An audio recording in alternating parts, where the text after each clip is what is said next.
மசாலா இட்லி செய்யலாம். பேன் சூடானதும் 2 table spoon oil சூடானதும் கடுகு 1/4 டீஸ்பூன் 1/4 டீஸ்பூன் கடுகு சீரகம் பொரிஞ்சதும் பூண்டு பல், கருவேப்பிலை, பச்சை மிளகாய் 2, பூண்டை பொன்னிறமாக வதக்கியாச்சு.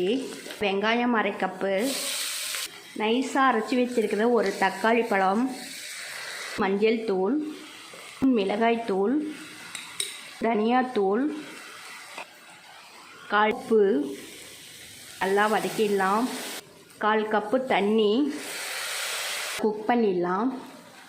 2 நிமிஷத்துக்கு நல்லா குக் பண்ணியாச்சு. மினி இட்லியை சேர்த்துருவோம். கலந்து விட்டுடலாம். இட்லியெலாம் சேர்த்துட்டு நல்லா கலந்து விட்டாச்சு. கொத்தமல்லி, மசாலா இட்லி ரெடி ஆயிடுச்சு. இது போல் ட்ரை பண்ணி பாருங்கள். தேங்க்யூ.